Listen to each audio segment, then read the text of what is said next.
ਸਤਿ ਸ਼੍ਰੀ ਅਕਾਲ ਜੀ। ਪੰਜਾਬੀ ਰੇਡੀਓ ਤੇ ਪੰਜਾਬੀ ਟੀਵੀ USA ਵੇਖ ਸੁਣ ਰਹੇ ਸਾਰੇ ਸਰੋਤਿਆਂ ਦਾ ਬਹੁਤ-ਬਹੁਤ ਸਵਾਗਤ ਹੈ। ਇਸ ਸਮੇਂ ਦੇ ਵਿਸ਼ੇਸ਼ program beyond the headlines with Mandeep Punia ਦੇ ਵਿੱਚ।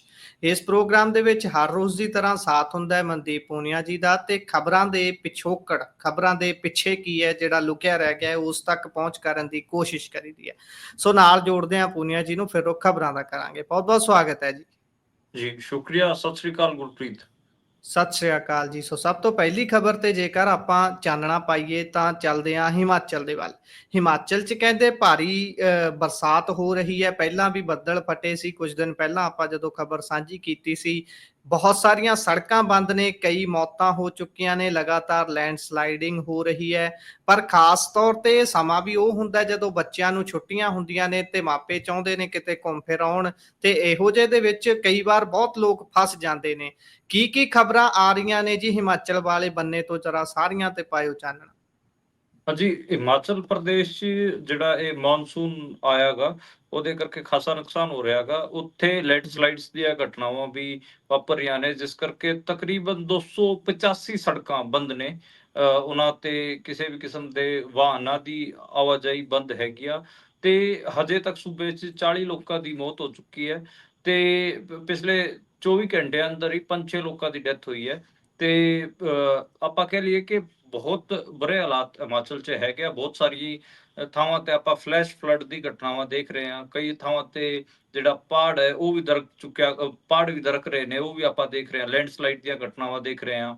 ਤੇ ਇਸੇ ਤਰੀਕੇ ਨਾਲ ਜਿਹੜਾ ਬਿਹਾਰ ਹੈ, ਬਿਹਾਰ 'ਚ ਅੱਜ ਬਿਜਲੀ ਡਿੱਗਣ ਕਰਕੇ 5 ਲੋਕਾਂ ਦੀ ਡੈਥ ਹੋਈ ਹੈ। ਤੇ ਕਈ ਸਾਰੇ ਨਾਰਥ ਇੰਡੀਅਨ ਸੂਬੇ ਦਾ ਤੇ ਹੈਗੇ ਆ ਜਿੱਥੇ ਬਹੁਤ ਜ਼ਿਆਦਾ ਬਾਰਿਸ਼ ਹੋ ਰਹੀ ਹੈ, ਜਿਵੇਂ ਉੱਤਰਾਖੰਡ, ਹਿਮਾਚਲ, ਈਵਨ ਜਿਹੜਾ ਚੰਡੀਗੜ੍ਹ ਹੈ, ਹਰਿਆਣਾ ਪੰਜਾਬ ਦੀ ਰਾਜਧਾਨੀ, ਉੱਥੇ ਵੀ ਬਹੁਤ ਜ਼ਿਆਦਾ ਮੀਂਹ ਆਪਾਂ ਦੇਖ ਰਹੇ ਹਾਂ ਕਿ ਮੀਂਹ ਪੈ ਰਿਹਾਗਾ। ਅੰਡਮਾਨ ਨਿਕੋਬਾਰ 'ਚ ਬਹੁਤ ਮੀਂਹ ਪੈ ਰਿਹਾਗਾ। ਤੇ ਸਿੱਕਿਮ, ਝਾਰਖੰਡ, ਉੱਤਰਾਖੰਡ, ਹਿਮਾਚਲ ਪ੍ਰਦੇਸ਼, ਪੱਛਮ ਬੰਗਾਲ, ਕੇਰਲ, ਇਹ ਉਹ ਸੂਬੇ ਨੇ ਜਿੱਥੇ ਬਹੁਤ ਜ਼ਿਆਦਾ ਮੀਂਹ ਦੇਖਣ ਨੂੰ ਮਿਲ ਰਿਹਾਗਾ। ਜਿਹੜਾ ਮੀਡੀਅਮ ਰੇਂਜ ਦੀ ਬਰਸਾਤ ਹੈ, ਛੱਤੀਸਗੜ੍ਹ, ਮਹਾਰਾਸ਼ਟਰ, ਗੁਜਰਾਤ, ਪੰਜਾਬ, ਹਰਿਆਣਾ, ਉੱਤਰ ਪ੍ਰਦੇਸ਼, ਮਣੀਪੁਰ, ਇੱਥੇ ਮਤਲਬ ਵਧੀਆ ਮੀਂਹ ਪੈ ਰਿਹਾ ਇੱਥੇ ਵੀ। ਪਰ ਜ਼ਿਆਦਾ ਮੀਂਹ ਜਿਵੇਂ ਚੰਡੀਗੜ੍ਹ ਹੋ ਗਿਆ, ਹਿਮਾਚਲ ਪ੍ਰਦੇਸ਼ ਹੋ ਗਿਆ, ਬੰਗਾਲ ਹੋ ਗਿਆ, ਕੇਰਲਾ ਹੋ ਗਿਆ, ਉੱਥੇ ਬਹੁਤ ਜ਼ਿਆਦਾ ਮੀਂਹ ਪੈ ਰਿਹਾ ਗਾ। ਤੇ ਇਸੇ ਕਰਕੇ ਇਹ ਮੈਨੂੰ ਲੱਗਦਾ ਵਾ ਕਿ ਸਾਰਾ ਆਪਾਂ ਘਟਨਾਕ੍ਰਮ ਦੇਖ ਰਹੇ ਹਾਂ। ਇਸੇ ਕਰਕੇ ਹੀ ਹਿਮਾਚਲ ਪ੍ਰਦੇਸ਼ 'ਚ ਲੈਂਡਸਲਾਈਡਸ ਵੀ ਹੋ ਰਹੀਆਂ ਨੇ, ਫਲੈਸ਼ ਫਲੱਡ ਦੀ ਘਟਨਾਵਾਂ ਵਾਪਰੀਆਂ ਨੇ। 40 ਲੋਕਾਂ ਦੀ ਡੈਥ ਵੀ ਇਸੇ ਕਰਕੇ ਹੋਈ ਹੈ ਕਿ ਉੱਥੇ ਬਹੁਤ ਜ਼ਿਆਦਾ ਮੀਂਹ ਪੈ ਰਿਹਾ ਗਾ ਇਸ ਟਾਈਮ। ਜੀ। ਸੋ ਜੇਕਰ ਆਪਾਂ ਇਸ ਤੋਂ ਬਾਅਦ ਹੁਣ ਚਲੀਏ ਤੇਲੰਗਾਨਾ ਦੀ ਖਬਰ ਤੇ, ਤੇਲੰਗਾਨਾ ਤੋਂ ਇਹ ਖਬਰ ਆ ਰਹੀ ਹੈ ਕਿ ਉੱਥੇ ਇੱਕ ਕੈਮੀਕਲ ਫੈਕਟਰੀ ਦੇ ਵਿੱਚ ਬਹੁਤ ਵੱਡਾ ਧਮਾਕਾ ਹੋਇਆ ਹੈ। ਕਈ ਮਜ਼ਦੂਰਾਂ ਦੀ ਜਾਨ ਗਈ ਹੈ, ਬਹੁਤ ਸਾਰੇ ਜ਼ਖਮੀ ਨੇ। ਇਸ ਕੈਮੀਕਲ ਫੈਕਟਰੀ ਦੇ ਵਿੱਚ ਹੋਏ ਧਮਾਕੇ ਦਾ ਕੀ ਕਾਰਨ ਹੈ ਜੀ, ਕਿ ਕਿੰਨੇ ਕੁ ਨੁਕਸਾਨ ਦੀ ਖਬਰ ਆ ਰਹੀ ਹੈ? ਹਾਂਜੀ, ਤੇਲੰਗਾਨਾ ਦੇ ਸੰਗਾਰੇਡੀ ਡਿਸਟ੍ਰਿਕਟ 'ਚ ਇਹ ਧਮਾਕਾ ਹੋਇਆਗਾ, ਜਿੱਥੇ ਇੱਕ ਦਵਾ ਬਣਾਉਣ ਵਾਲੀ ਫੈਕਟਰੀ ਸੀਗੀ, ਉੱਥੇ ਰਿਐਕਟਰ ਯੂਨਿਟ 'ਚ ਵਿਸਫੋਟ ਹੋਇਆਗਾ। ਤਕਰੀਬਨ ਇਹ ਦੱਸਿਆ ਜਾ ਰਿਹਾ ਹੈਗਾ ਕਿ 12 ਮਜ਼ਦੂਰ ਮਾਰੇ ਜਾ ਚੁੱਕੇ ਹਨ ਤੇ 34 ਜ਼ਖਮੀ ਨੇ, ਗੰਭੀਰ ਤੌਰ ਤੇ ਜ਼ਖਮੀ ਨੇ। ਉਹਨਾਂ 'ਚੋਂ ਵੀ ਦੱਸਿਆ ਜਾ ਰਿਹਾ ਹੈਗਾ ਕਿ ਬਹੁਤ ਸਾਰਿਆਂ ਦੀ ਜਿਹੜੀ ਹਾਲਤ ਹੈ ਉਹ ਖਾਸੀ ਕ੍ਰਿਟੀਕਲ ਹੈ। ਬਚਣਾ ਮਤਲਬ ਲੋਕ ਕਹਿ ਰਹੇ ਨੇ ਕਿ ਔਖਾ ਹੀ ਹੋਊਗਾ। ਤੇ ਜਦੋਂ ਇਹ ਬਲਾਸਟ ਹੋਇਆ ਉਦੋਂ 150 ਲੋਕ ਮੌਜੂਦ ਸੀਗੇ, ਤੇ ਇਸ ਬਲਾਸਟ ਦੀ ਚਪੇਟ 'ਚ ਟੋਟਲ 90 ਲੋਕ ਆਏ ਨੇ। ਤੇ ਉੱਥੇ NDRF, DRF, SDRF ਦੀ ਟੀਮਾਂ ਲੱਗੀਆਂ ਹੋਈਆਂ ਨੇ, ਤੇ ਉਹਨਾਂ ਨੂੰ ਬਾਹਰ ਕੱਢਿਆ ਜਾ ਰਿਹਾ, ਮਜ਼ਦੂਰਾਂ ਨੂੰ ਉੱਥੋਂ, ਤੇ ਹਸਪਤਾਲਾਂ 'ਚ ਪਹੁੰਚਾਇਆ ਜਾ ਰਿਹਾ। ਖਾਸਾ ਵੱਡਾ ਧਮਾਕਾ ਸੀਗਾ। ਮੈਂ ਇਸ ਕਿਸਮ ਦੀਆਂ ਖਬਰਾਂ ਇਸ ਕਰਕੇ ਲੈਣਾ ਕਿ ਮੈਂ ਇਹ ਵੀ ਦੱਸਣਾ ਚਾਹੁੰਦਾ ਹੁੰਦਾ ਆਪਣੇ ਦਰਸ਼ਕਾਂ ਨੂੰ, ਆਪਣੇ ਸਰੋਤਿਆਂ ਨੂੰ ਇਹ ਵੀ ਦੱਸਣਾ ਚਾਹੁੰਦਾ ਹੁੰਦਾ ਕਿ ਇੰਡੀਆ ਦੇ ਵਿੱਚ ਜਿਹੜੀ ਆਪਾਂ ਕਹਿ ਲਈਏ ਕਿ ਵਰਕ ਪਲੇਸਿਸ ਹੈਗੇ ਆ, ਇੰਡੀਆ ਦੇ ਜਿਹੜੇ ਵਰਕ ਪਲੇਸਿਸ ਹੈਗੇ ਆ, ਉਹ ਮਜ਼ਦੂਰਾਂ ਵਾਸਤੇ ਸੇਫ ਨਹੀਂ ਹੈ। ਕਿਵੇਂ ਆਪਾਂ ਦੇਖਦੇ ਹਾਂ ਪਟਾਕਾ ਫੈਕਟਰੀਆਂ 'ਚ ਜਦੋਂ ਬਲਾਸਟ ਹੁੰਦੇ ਆ ਉਦੋਂ ਵੀ ਮਜ਼ਦੂਰਾਂ ਦੀ ਮੌਤ ਹੁੰਦੀ ਹੈ। ਮੁਕਤਸਰ 'ਚ ਪਿਛਲੇ ਕੁਝ ਦਿਨਾਂ ਪਹਿਲਾਂ ਹੀ ਆਪਾਂ ਦੇਖਿਆ ਸੀਗਾ ਕਿ ਉੱਥੇ ਵੀ ਗੜਬੜ ਹੋਈ ਸੀ, ਉੱਥੇ ਵੀ 12-13 ਮਜ਼ਦੂਰਾਂ ਦੀ ਡੈਥ ਹੋ ਗਈ ਸੀਗੀ। ਤੇ ਇੱਥੇ ਅੱਜ ਹੁਣ ਦੁਬਾਰੇ ਤੋਂ 12 ਮਜ਼ਦੂਰਾਂ ਦੀ ਮੌਤ ਦੀ ਖਬਰ ਆ ਰਹੀ ਹੈ, ਉਹਨਾਂ ਦੀ ਡੈਥ ਹੋਈ ਹੈ ਵਿਸਫੋਟ ਕਰਕੇ। ਤੇ ਇੰਡੀਆ ਦੇ ਵਿੱਚ ਵਰਕ ਪਲੇਸਿਸ ਤੇ ਤਕਰੀਬਨ 50,000 ਦੇ ਆਲੇ ਦੁਆਲੇ ਮਜ਼ਦੂਰ ਹਰ ਸਾਲ ਮਰਦੇ ਨੇ, ਕਿ ਜਿਹੜਾ ਇੱਕ ਜੀ ਵੱਡਾ ਡੇਟਾ ਹੈ। ਮਤਲਬ 50,000 ਬੰਦੇ ਸਿਰਫ ਇਸ ਕਰਕੇ ਮਰ ਜਾਂਦੇ ਨੇ ਕਿਉਂਕਿ ਉਹਨਾਂ ਦਾ ਜਿੱਥੇ ਉਹ ਕੰਮ ਕਰ ਰਹੇ ਨੇ ਉਹ ਵਰਕ ਪਲੇਸ ਸੇਫ ਨਹੀਂ ਹੈ। ਉੱਥੇ ਕੋਈ ਵਿਸਫੋਟ ਹੋ ਜਾਂਦਾ, ਉੱਥੇ ਜਿਹੜੀ ਜ਼ਹਿਰੀਲੀ ਗੈਸ ਹੁੰਦੀ ਉਹਦਾ ਰਿਸਾਅ ਹੋ ਜਾਂਦਾ ਗਾ, ਕਰੰਟ ਲੱਗ ਜਾਂਦਾ ਗਾ, ਕੁਛ ਵੀ ਇਸ ਕਿਸਮ ਦਾ ਵਾਪਰਦਾ ਗਾ, ਦੁਰਘਟਨਾ ਵਾਪਰਦੀ ਹੈਗੀ ਤੇ ਉੱਥੇ ਮਜ਼ਦੂਰਾਂ ਦੀ ਮੌਤ ਹੋ ਜਾਂਦੀ ਹੈ। ਇਹ ਮਤਲਬ ਸੀਰੀਅਸ ਵਿਸ਼ਾ ਹੈ। ਆਪਾਂ 21ਵੀਂ ਸਦੀ AI ਤੱਕ ਪਹੁੰਚ ਗਏ ਹੈਗੇ ਆ ਕਿ ਹੁਣ ਮਸ਼ੀਨ, ਰੋਬੋਟ, ਪਤਾ ਨਹੀਂ ਕੀ ਪਰ ਹਜੇ ਵੀ ਜਿਹੜੇ ਗਰੀਬ ਮਜ਼ਦੂਰ ਨੇ 300-400 ਰੁਪਏ ਦੀ ਦਿਹਾੜੀ ਕਰਨ ਵਾਲੇ ਮਜ਼ਦੂਰ ਨੇ, ਉਹ ਹਜੇ ਵੀ ਬਹੁਤ ਅਨਸੇਫ ਵਰਕ ਪਲੇਸਿਸ ਤੇ ਕੰਮ ਕਰੀ ਜਾ ਰਹੇ ਨੇ, ਦਿਹਾੜੀਆਂ ਕਰੀ ਜਾ ਰਹੇ ਨੇ ਤੇ ਉਹਨਾਂ ਦੀ ਡੈਥਸ ਹੋ ਰਹੀਆਂ ਨੇ। ਜੀ। ਸੋ ਜੇਕਰ ਆਪਾਂ ਇਸ ਤੋਂ ਅੱਗੇ ਰੁਖ ਕਰੀਏ, ਅਗਲੀ ਖਬਰ ਦੇ ਵੱਲ ਚੱਲਦੇ ਹਾਂ, ਤਾਂ ਜਿਹੜੇ ਭਾਰਤੀ ਅਫਸਰ ਨੇ ਉਹ ਇੱਕ ਬਿਆਨ ਦੇ ਰਹੇ ਨੇ, ਪਰ ਦੂਤਾਵਾਸ ਇਹ ਆਖ ਰਿਹਾ ਹੈ ਕਿ ਬਿਆਨ ਤੋੜ ਮਰੋੜ ਕੇ ਪੇਸ਼ ਕੀਤਾ ਜਾ ਰਿਹਾ ਹੈ। ਕਹਿੰਦੇ ਵੀ ਆਪਰੇਸ਼ਨ ਸਿੰਧੂਰ ਦੇ ਵਿੱਚ ਆਪਣੇ ਭਾਰਤੀ ਵਿਮਾਨ ਜਿਹੜੇ ਸੀ ਉਹ ਵੀ ਤਬਾਹ ਹੋਏ ਸੀ, ਭਾਰਤੀ ਲੜਾਕੂ ਜਹਾਜ਼ ਹੋਣਗੇ ਜਿਹੜੇ, ਕਹਿੰਦੇ ਵੀ ਪਹਿਲਾਂ ਪਾਕਿਸਤਾਨ ਦੇ ਉੱਪਰ ਸਿੱਧੇ ਤੌਰ ਤੇ ਸੈਨਿਕ ਟਿਕਾਣਿਆਂ ਤੇ ਹਮਲਾ ਕਰਨ ਦਾ ਕੋਈ ਵੀ ਆਦੇਸ਼ ਨਹੀਂ ਸੀ ਸਾਡੇ ਕੋਲ। ਹਾਂਜੀ, ਇਹ ਦੇਖਣ ਚ ਆਇਆ ਕਿ ਇੱਕ ਵੀਡੀਓ ਲਗਾਤਾਰ ਵਾਇਰਲ ਹੋ ਰਿਹਾ ਹੈ। ਉਹ ਜਿਹੜਾ ਵੀਡੀਓ ਹੈ ਉਹ ਇੰਡੋਨੇਸ਼ੀਆ ਦੇ ਵਿੱਚ ਜਿਹੜੀ ਜਕਾਰਤਾ ਦੀ ਯੂਨੀਵਰਸਿਟੀ ਹੈ ਉਹਦਾ ਇੱਕ ਵੀਡੀਓ, ਉਹਦੇ ਚ ਇੰਡੋਨੇਸ਼ੀਆ ਦੀ ਐਮਬੈਸੀ, ਇੰਡੀਅਨ ਐਮਬੈਸੀ ਦੇ ਵਿੱਚ ਜਿਹੜੇ ਮਿਲਟਰੀ ਕੈਪਟਨ ਨੇ ਸ਼ਿਵ ਕੁਮਾਰ, ਉਹਨਾਂ ਦਾ ਇਹ ਵੀਡੀਓ। ਉਹਨਾਂ ਨੇ ਦੱਸਿਆ ਕਿ ਜਿਹੜਾ ਆਪਰੇਸ਼ਨ ਸੰਧੂਰ ਸੀ ਉਹਦਾ ਜਿਹੜਾ ਫਸਟ ਰਾਉਂਡ ਸੀ ਉਹਦੇ ਚ ਅਸੀਂ ਸਿਰਫ ਔਰ ਸਿਰਫ ਜਿਹੜਾ ਪਾਕਿਸਤਾਨ ਦੇ ਜਿਹੜੇ ਟੈਰਰਿਸਟ ਟਿਕਾਣੇ ਸੀ ਉਹਨਾਂ ਨੂੰ ਅਟੈਕ ਕਰਨਾ ਸੀਗਾ ਅਸੀਂ, ਤੇ ਇਸ ਕਰਕੇ ਸਾਡੇ ਕੋਲ ਇੱਕ ਕੰਪਰੀਹੈਂਸਿਵ ਪਲਾਨ ਨਹੀਂ ਸੀ ਤੇ ਅਸੀਂ ਕੋਈ ਪਾਕਿਸਤਾਨ ਦੇ ਮਿਲਟਰੀ ਬੇਸਿਸ ਨੂੰ ਹਮਲਾ ਕਰਨ ਨਹੀਂ ਜਾ ਰਹੇ ਸੀ ਨੇ, ਨਾ ਸਾਡੇ ਕੋਲ ਆਪਾਂ ਕਹ ਲਈਏ ਕਿ ਅਨੁਮਤੀ ਸੀ, ਪਰਮਿਸ਼ਨ ਨਹੀਂ ਸੀ। ਇਸ ਕਰਕੇ ਸ਼ੁਰੂਆਤ ਚ ਅਸੀਂ ਕੁਝ ਜਿਹੜੇ ਫਾਈਟਰ ਜੈਟ ਸੀਗੇ ਉਹ ਸਾਡੇ ਡਿੱਗੇ ਨੇ ਤੇ ਇਹ ਗੱਲ ਉਹਨਾਂ ਨੇ ਮੰਨੀ ਹੈ। ਉਸ ਤੋਂ ਬਾਅਦ ਇਹ ਵੀਡੀਓ ਲਗਾਤਾਰ ਇੰਡੀਆ ਦੇ ਵਿੱਚ ਵਾਇਰਲ ਹੋ ਰਿਹਾ ਹੈ। ਲੋਕ ਕਹਿ ਰਹੇ ਨੇ ਕਿ ਸਰਕਾਰ ਇਹ ਖਬਰਾਂ ਛਪਾ ਰਹੀ ਹੈ, ਜਦਕਿ ਜਿਹੜੇ ਮਿਲਟਰੀ ਦੇ ਅਫਸਰਾਂ ਨੇ ਉਹ ਵੀ ਕਹਿ ਚੁੱਕੇ ਨੇ ਪਹਿਲਾਂ ਵੀ ਤੇ ਹੁਣ ਵੀ ਕਹਿ ਰਹੇ ਨੇ ਕਿ ਆਪਣੇ ਕੁਝ ਫਾਈਟਰ ਜੈਟ ਹੈਗੇ ਆ, ਉਹਨਾਂ ਦਾ ਨੁਕਸਾਨ ਹੋਇਆਗਾ। ਇਹ ਜਿਹੜਾ ਸਵਾਲ ਹੈ ਇਹਦਾ ਹਿੰਦੂ ਦੀ ਇੱਕ ਪੱਤਰਕਾਰ ਵੱਲੋਂ ਪੁੱਛਿਆ ਗਿਆ ਸੀਗਾ ਜਦੋਂ ਇੰਡੀਆ ਦੀ ਜਿਹੜੀ ਡਿਫੈਂਸ ਫੋਰਸਿਸ ਸੀ ਉਹ ਆਪਣੀ ਪ੍ਰੈਸ ਕਾਨਫਰੰਸਿਸ ਕਰਦੀਆਂ ਹੁੰਦੀਆਂ ਸੀ, ਉਦੋਂ ਜਿਹੜਾ ਡੀਜੀ ਆਪਰੇਸ਼ਨ ਸੀਗਾ ਉਹਨੇ ਇੱਕ ਸਟੇਟਮੈਂਟ ਦੇ ਕੇ ਟਾਲਤਾ ਸੀਗਾ ਕਿ ਬੇਸਿਕਲੀ ਨੁਕਸਾਨ ਤਾਂ ਹੁੰਦਾ ਹੀ ਹੈਗਾ ਮਾੜਾ ਮੋਟਾ, ਪਰ ਅਸੀਂ ਆਪਣੇ ਜਿਹੜੇ ਟਾਰਗੇਟਸ ਹੈਗੇ ਆ ਉਹ ਅਚੀਵ ਕੀਤੇ ਨੇ। ਉਸ ਟਾਈਮ ਉਹਨਾਂ ਨੇ ਕੋਈ ਕੰਕਰੀਟ ਜਵਾਬ ਨਹੀਂ ਦਿੱਤਾ ਸੀ। ਹੁਣ ਲੋਕਾਂ ਕਿਉਂਕਿ ਇੰਟਰਨੈਸ਼ਨਲ ਮੀਡੀਆ ਦੇ ਵਿੱਚ ਇਹਦੇ ਬਾਰੇ ਕਵਰੇਜ ਬਹੁਤ ਹੋਈ ਕਿ ਇੰਡੀਆ ਦਾ ਰਫਾਇਲ ਸਿੱਟ ਲਿਆ ਗਿਆ ਤੇ ਉਹ ਬਠਿੰਡੇ ਦੇ ਖੇਤਾਂ 'ਚ ਪਿਆ ਸੀਗਾ ਤੇ ਉਹ ਪਾਕਿਸਤਾਨ ਨੇ ਤਾਂ ਹਾਲਾਂਕਿ 5 ਫਾਈਟਰ ਜੈਟ ਡੇਗਣ ਦੀ ਗੱਲ ਕਹੀ, ਪਰ ਇੰਟਰਨੈਸ਼ਨਲ ਮੀਡੀਆ ਨੇ ਐਟਲੀਸਟ 3 ਜਾਂ 2 ਤਾਂ ਰਿਪੋਰਟ ਕੀਤੇ ਹੀ ਹੈਗਾ। ਕਈ ਮੀਡੀਆ ਅਦਾਰਿਆਂ ਨੇ ਕਿਹਾ ਕਿ ਐਟਲੀਸਟ 2, ਕਈਆਂ ਨੇ ਕਿਹਾ ਕਿ ਐਟਲੀਸਟ 3, ਤੇ ਮਤਲਬ ਉਹਦੇ ਤੇ ਵੱਡੇ ਲੈਵਲ ਤੇ ਰਿਪੋਰਟਿੰਗ ਹੋਈ ਹੈ। ਤੇ ਹੁਣ ਇੱਕ ਡਿਫੈਂਸ ਆਫੀਸਰ ਤੋਂ ਹੀ ਤੇ ਮੂੰਹੋਂ ਹੀ ਇਹ ਗੱਲ ਨਿਕਲ ਗਈ ਹੈਗੀ ਤੇ ਕਲੀਅਰ ਹੈ। ਮਤਲਬ ਬੇਸਿਕਲੀ ਇਹਦੇ ਬਾਰੇ ਜਿਹੜੇ ਸਿਆਣੇ ਲੋਕ ਨੇ, ਸਮਝਦਾਰ ਲੋਕ ਨੇ ਇੰਡੀਆ ਦੇ, ਉਹਨਾਂ 'ਚ ਤਾਂ ਕੋਈ ਮਤਲਬ ਦੁਰਾਈ ਹੈ ਨਹੀਂ। ਉਹਨਾਂ ਨੂੰ ਤਾਂ ਪਤਾ ਹੈ ਕਿ ਹਾਂ ਆਪਣੇ ਕੁਝ ਫਾਈਟਰ ਜੈਟ ਜਿਹੜੀ ਪਹਿਲੀ ਰਾਤ ਸੀਗੀ 7 ਮਈ ਦੀ, ਉਦੋਂ ਕੁਝ ਆਪਣੇ ਫਾਈਟਰ ਜੈਟ ਆਪਾਂ ਨੂੰ ਨੁਕਸਾਨ ਹੋਇਆਗਾ, ਪਰ ਸਰਕਾਰ ਇਹਨੂੰ ਲੁਕਾਉਣ ਦੀ ਕੋਸ਼ਿਸ਼ ਕਰਦੀ ਰਹੀ ਹੈ। ਇਸ ਕਰਕੇ ਮੈਨੂੰ ਲੱਗਦਾਗਾ ਕਿ ਇਹ ਵੀਡੀਓ ਵਾਇਰਲ ਹੋ ਰਿਹਾ ਤੇ ਇਸੇ ਕਰਕੇ ਮੈਨੂੰ ਲੱਗਦਾਗਾ ਕਿ ਉਸ ਮਿਲਟਰੀ ਅਫਸਰ ਨੂੰ ਦਿੱਕਤਾਂ ਦਾ ਵੀ ਸਾਹਮਣਾ ਕਰਨਾ ਪੈ ਰਿਹਾ ਹੋਊਗਾ, ਕਿਉਂਕਿ ਜਿਹੜੀ ਇੰਡੀਅਨ ਐਮਬੈਸੀ ਹੈਗੀ ਆ ਇੰਡੋਨੇਸ਼ੀਆ 'ਚ, ਉਹਨਾਂ ਨੇ ਡਿਸਓਨ ਕਰ ਦਿੱਤਾ ਹੈ ਤੇ ਕਿਹਾ ਕਿ ਇਹ ਜਿਹੜਾ ਵੀਡੀਓ ਚਲਾਇਆ ਜਾ ਰਿਹਾ ਹੈਗਾ ਇਹਦੇ 'ਚ ਫੈਕਟ ਤੋੜ ਮਰੋੜ ਕੇ ਪੇਸ਼ ਕੀਤੇ ਜਾ ਰਹੇ ਹਨ। ਉਹਦਾ ਕਹਿਣਾ, ਉਸ ਅਫਸਰ ਦਾ ਕਹਿਣ ਦਾ ਭਾਵ ਇਹ ਨਹੀਂ ਸੀਗਾ, ਉਹ ਕੁਝ ਹੋਰ ਕਹਿਣਾ ਚਾਹ ਰਹੇ ਸੀ। ਤੇ ਇਸ ਕਿਸਮ ਦੇ ਬਿਆਨ ਹੁਣ ਆਪਾਂ ਨੂੰ ਲਗਾਤਾਰ ਦੇਖਣ ਨੂੰ ਮਿਲ ਰਹੇ। ਇਸ ਤੋਂ ਪਹਿਲਾਂ ਵੀ ਜਿਹੜੇ CDS ਦੇ ਜਰਨਲ ਸੀਗੇ ਅਨਿਲ ਚੌਹਾਨ, ਉਹਨਾਂ ਨੇ ਵੀ ਇੱਕ ਇੰਟਰਵਿਊ ਦੇ ਵਿੱਚ ਉਹਨਾਂ ਤੋਂ ਜਦੋਂ ਪੁੱਛਿਆ ਗਿਆ ਸੀਗਾ ਤੇ ਉਹਨਾਂ ਨੇ ਵੀ ਸਵੀਕਾਰਿਆ ਸੀਗਾ ਕਿ ਹਾਂ ਆਪਣੇ ਕੁਝ ਫਾਈਟਰ ਜੈਟ ਡਿੱਗੇ ਨੇ। ਤੇ ਮਤਲਬ ਇੱਕ ਪਾਸੇ ਤਾਂ ਜਿਹੜੇ ਆਪਣੇ ਆਰਮੀ ਦੇ ਵੱਡੇ ਅਫਸਰਾਂ ਨੇ ਉਹ ਇਹ ਮੰਨ ਰਹੇ ਨੇ ਕਿ ਆਪਣੇ ਫਾਈਟਰ ਜੈਟ ਦਾ ਆਪਾਂ ਨੂੰ ਲੋਸ ਹੋਇਆਗਾ, ਤੇ ਦੂਜੇ ਪਾਸੇ ਸਰਕਾਰ ਇਹ ਸਾਰੇ ਤੇ ਪਰਦਾ ਪਾ ਰਹੀ ਹੈ। ਇਸੇ ਕਰਕੇ ਆਰਮੀ ਅਫਸਰਾਂ ਦੇ ਬਿਆਨ ਜ਼ਿਆਦਾ ਸੋਸ਼ਲ ਮੀਡੀਆ ਤੇ ਵਾਇਰਲ ਨੇ। ਜੀ, ਅਗਲੀ ਖਬਰ ਦੇ ਵੱਲ ਜੇਕਰ ਚੱਲੀਏ ਤਾਂ ਖਬਰ ਉੜੀਸਾ ਤੋਂ ਹੈ। ਉੜੀਸਾ ਦੇ ਵਿੱਚ ਪੁਲਿਸ ਅਧਿਕਾਰੀ ਇਹ ਕਹਿੰਦੇ ਸੁਣੇ ਗਏ ਨੇ ਕਿ ਜੇਕਰ ਕੋਈ ਬੈਰੀਕੇਟਿੰਗ ਤੱਕ ਆਉਂਦਾ ਹੈ ਤਾਂ ਲੱਤਾਂ ਤੋੜ ਦਿਓ ਉਹਦੀਆਂ।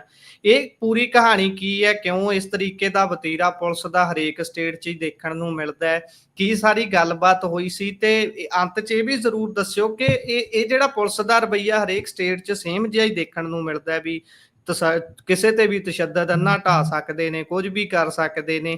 ਪਰ ਬਾਹਰਲੀਆਂ ਪੁਲਿਸਾਂ ਨੂੰ ਜਦੋਂ ਬਾਹਰਲੇ ਦੇਸ਼ਾਂ ਦੇ ਵੱਲ ਦੇਖਦੇ ਆ ਤਾਂ ਉੱਥੇ ਪੁਲਿਸ ਦਾ ਵਤੀਰਾ ਕਿਸੇ ਹੋਰ ਤਰੀਕੇ ਦਾ ਹੁੰਦਾ। ਖਾਸ ਤੌਰ ਤੇ ਭਾਰਤ ਦੀ ਪੁਲਿਸ ਦੇ ਕੋਲ ਏਦਾਂ ਦੇ ਵੱਖਰੇ ਕਿਹੜੇ ਰਾਈਟ ਨੇ ਵੀ ਕਿਸੇ ਦੀਆਂ ਲੱਤਾਂ ਤੋੜ ਸਕਦੇ ਨੇ? ਬੇਸਿਕਲੀ ਪੂਰਾ ਇਹ ਘਟਨਾਕ੍ਰਮ ਜੇ ਗੁਰਪ੍ਰੀਤ ਮੈਂ ਗੱਲ ਕਰਾਂ ਤਾਂ ਉੜੀਸਾ ਦੇ ਜੀ ਵਿੱਚ ਪੂਰੀ ਇੱਕ ਸ਼ਹਿਰ ਪੈਂਦਾ ਗਾ, ਉੱਥੇ ਜਗਨਨਾਥ ਰਥ ਯਾਤਰਾ ਚੱਲ ਰਹੀ ਸੀ ਤੇ ਜੀ ਸੰਡੇ ਨੂੰ ਯਾਨੀ ਕਿ ਕੱਲ ਉੱਥੇ ਸਟੈਂਪੇਡ ਹੋ ਗਿਆ ਸੀਗਾ। ਉਹਦੇ ਚ 3 ਲੋਕਾਂ ਦੀ ਡੈਥ ਹੋ ਗਈ ਸੀ ਤੇ 50 ਲੋਕ ਘਾਇਲ ਹੋਏ ਸੀਗੇ ਤੇ 6 ਲੋਕ ਹਜੇ ਬਹੁਤ ਸੀਰੀਅਸ ਇੰਜਰੀਜ਼ ਹੈਗੀਆਂ। ਉਹਨਾਂ ਚੋਂ ਵੀ ਮਤਲਬ ਕੁਝ ਲੋਕਾਂ ਦੇ ਬਚਣ ਦੇ ਚਾਂਸ ਬਹੁਤ ਘੱਟ ਹੈਗੇ, ਯਾਨੀ ਕਿ ਡੈਥ ਟੋਲ 5 ਨੂੰ ਕ੍ਰੋਸ ਕਰੂਗਾ ਉੱਥੇ। ਤੇ ਉਹਨੂੰ ਲੈ ਕੇ ਕਾਂਗਰਸ ਨੇ ਸੀਐਮ ਹਾਊਸ ਘੇਰਨ ਦੀ ਕਾਲ ਦਿੱਤੀ ਸੀਗੀ, ਉੱਥੇ ਪ੍ਰੋਟੈਸਟ ਕਰਨ ਦੀ ਕਾਲ ਦਿੱਤੀ ਸੀਗੀ। ਤੇ ਜਦੋਂ ਕਾਂਗਰਸ ਦੇ ਆਪੋਜੀਸ਼ਨ ਦੇ ਜਿਹੜੇ ਵੱਡੇ ਵੱਡੇ ਆਗੂ ਸੀਗੇ ਉੱਥੇ ਪਹੁੰਚੇ, ਉੱਥੇ ਉਹਨਾਂ ਨੂੰ ਇੱਕ ਏਸੀਪੀ ਰੈਂਕ ਦਾ ਅਧਿਕਾਰੀ ਕਹਿੰਦਾ ਕਿ ਜੇ ਇਹ ਇੱਧਰ ਆਏ, ਇਹਨਾਂ ਨੇ ਵੈਰੀਗੇਟਾਂ ਨੂੰ ਹੱਥ ਲਾਉਣ ਦੀ ਵੀ ਕੋਸ਼ਿਸ਼ ਕੀਤੀ ਤੇ ਇਹਨਾਂ ਦੀਆਂ ਲੱਤਾਂ ਤੋੜ ਦਿਓ। ਤੇ ਇਸ ਕਿਸਮ ਦਾ ਆਰਡਰ ਆਪਾਂ ਦੇਖ ਰਹੇ ਸੀਗੇ ਤੇ ਇਹ ਬੜਾ ਮਤਲਬ ਪ੍ਰੋਬਲਮੈਟਿਕ ਹੈਗਾ। ਤੁਸੀਂ 2020-21 ਦਾ ਕਿਸਾਨ ਅੰਦੋਲਨ ਯਾਦ ਕਰੋ, ਜਦੋਂ ਕਰਨਾਲ ਦੇ ਵਿੱਚ ਇੱਕ ਐਸਡੀਐਮ ਨੇ ਆਦੇਸ਼ ਦਿੱਤਾ ਸੀਗਾ ਪੁਲਿਸ ਵਾਲਿਆਂ ਨੂੰ ਕਿ ਜਿਹੜੇ ਵੀ ਕਿਸਾਨ ਬੈਰੀਗੇਟਾਂ ਤੋਂ ਇੱਧਰ ਆਣਗੇ ਉਹਨਾਂ ਦੇ ਸਰ ਪਾੜ ਦਿਓ, ਜ਼ਿੰਮੇਵਾਰੀ ਮੈਂ ਲੈਣਾ। ਤੇ ਇਹਦਾ ਮਤਲਬ ਇਹ ਹੋ ਗਿਆ ਕਿ ਜਿਹੜਾ ਕੋਈ ਵੀ ਅੰਦੋਲਨਕਾਰੀ ਹੈਗਾ, ਜੇ ਉਹ ਕਿਸੇ ਮੁੱਦੇ ਤੇ ਘੇਰਨ ਜਾ ਰਿਹਾ ਸਰਕਾਰ ਨੂੰ, ਤਾਂ ਫਿਰ ਪੁਲਿਸ ਸਿੱਧਾ ਉਹਨਾਂ ਤੇ ਕੋਈ ਲੱਤਾਂ ਤੋੜਨ ਦੀ ਗੱਲ ਕਰਦਾਗਾ, ਕੋਈ ਸਰ ਪਾੜਨ ਦੀ ਗੱਲ ਕਰਦਾਗਾ। ਤੇ ਇਹਨੂੰ ਜੇ ਪੁਲਿਸ ਸਟੇਟ ਕਿਉਂ ਨਾ ਕਹੀਏ, ਮਤਲਬ ਪੁਲਿਸ ਸਟੇਟ ਵੱਲ ਇੱਕ ਸਟੈਪ ਆਪਾਂ ਮੰਨ ਸਕਦੇ ਹਾਂ ਕਿ ਕਿਵੇਂ ਜਿਹੜੀ ਡੈਮੋਕ੍ਰੈਟਿਕ ਰਾਈਟਸ ਨੇ ਲੋਕਾਂ ਦੇ, ਖਾਸ ਕਰ ਜਦੋਂ ਉਹ ਸਰਕਾਰ ਤੋਂ ਕੁਐਸਚਨ ਕਰਨੇ, ਜਦੋਂ ਐਡਾ ਵੱਡਾ ਸਟੈਂਪੇਡ ਹੋਇਆਗਾ ਉੱਥੇ ਪੁਲਿਸ ਅਤੇ ਜਿਹੜਾ ਕਾਨੂੰਨ ਵਿਵਸਥਾ ਸੀਗੀ ਉਹਦੇ ਆਪਾਂ ਕਹਿ ਲਈਏ ਕਿ ਲੱਚਰ ਪ੍ਰਦਰਸ਼ਨ ਕਰਕੇ ਹੀ ਉੱਥੇ ਸਟੈਂਪੇਡ ਹੋਇਆਗਾ, ਤੇ ਫਿਰ ਕੁਐਸਚਨ ਤਾਂ ਪੁੱਛਣਾ ਬਣਦਾ ਸੀਗਾ ਨਾ। ਤੇ ਉਹੀ ਪੁਲਿਸ ਜਿਹਦੀ ਜ਼ਿੰਮੇਵਾਰੀ ਸੀਗੀ ਉੱਥੇ ਕਾਨੂੰਨ ਵਿਵਸਥਾ ਦੀ, ਪਰ ਉੱਥੇ ਉਹ ਨਹੀਂ ਨਿਭਾ ਸਕੀ। ਉਹੀ ਕਹਿ ਰਹੀ ਹੈ, ਜਿਹੜੇ ਲੋਕ ਸਵਾਲ ਪੁੱਛ ਰਹੇ ਨੇ ਕਿ ਇਹਨਾਂ ਦੇ ਸਰ ਲੱਤਾਂ ਤੋੜ ਦਿਓ ਜੇ ਅੱਗੇ ਆਏਗਾ।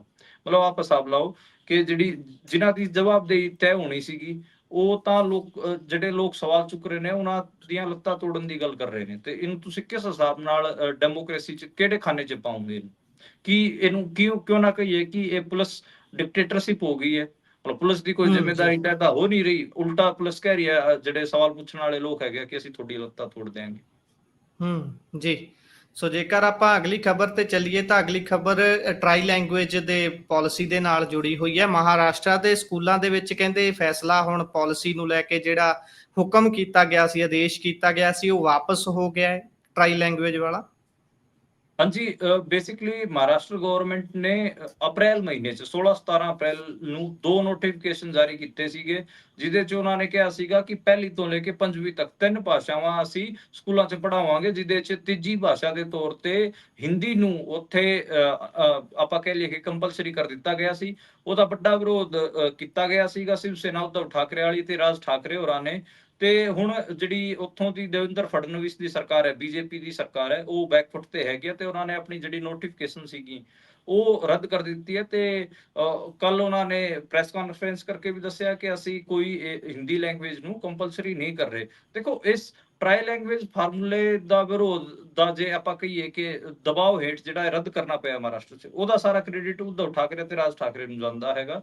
ਉਹਨਾਂ ਨੇ ਇਕੱਠੇ ਹੋ ਕੇ ਲੜਾਈ ਲੜੀ ਹੈ ਉੱਥੇ। ਹਾਲਾਂਕਿ ਵੀਡੀਓਜ਼ ਵੀ ਬਹੁਤ ਸਾਰੇ ਆਏ, ਜਿਵੇਂ ਮਰਾਠੀ ਬੋਲਣ ਵਾਲੇ ਜਿਹੜੇ ਲੋਕ ਸੀਗੇ ਉਹ ਬੈਂਕਾਂ 'ਚ ਜਾ ਰਹੇ ਸੀ, ਉਹਨਾਂ ਨੂੰ ਸਾਹਮਣੇੋਂ ਹਿੰਦੀ ਬੋਲਣ ਵਾਸਤੇ ਕਿਹਾ ਜਾ ਰਿਹਾ ਸੀਗਾ ਤੇ ਉਹ ਮਨਾ ਕਰ ਦਿੰਦੇ ਸੀਗੇ। ਕਈ ਥਾਵਾਂ ਤੇ ਬਹੁਤ ਹੀਟਡ ਆਰਗੂਮੈਂਟ ਵੀ ਹੋਏ, ਬਹੁਤ ਸਾਰੀਆਂ ਥਾਵਾਂ ਦੇ ਵੀਡੀਓਜ਼ ਵੀ ਬਣੇ, ਆਪਾਂ ਲਗਾਤਾਰ ਦੇਖਦੇ ਸੀਗੇ। ਪਰ ਮਰਾਠੀਆਂ ਨੇ ਆਪਣਾ ਸਟੈਂਡ ਨਹੀਂ ਛੱਡਿਆ। ਉਹਨਾਂ ਨੇ ਕਿਹਾ ਕਿ ਅਸੀਂ ਮਰਾਠੀ ਸਿੱਖ ਰਹੇ ਹਾਂ ਕਿ ਸਾਡੀ ਇੰਟਰਨਲ ਕਮਿਊਨੀਕੇਸ਼ਨ ਵਾਸਤੇ ਜ਼ਰੂਰੀ ਹੈ, ਦੁਨੀਆ ਨਾਲ ਕਮਿਊਨੀਕੇਸ਼ਨ ਕਰਨਾ ਅਸੀਂ ਅੰਗਰੇਜ਼ੀ ਸਿੱਖ ਰਹੇ ਹਾਂ, ਤੀਜੀ ਭਾਸ਼ਾ ਦੀ ਸਾਨੂੰ ਲੋੜ ਹੀ ਨਹੀਂ।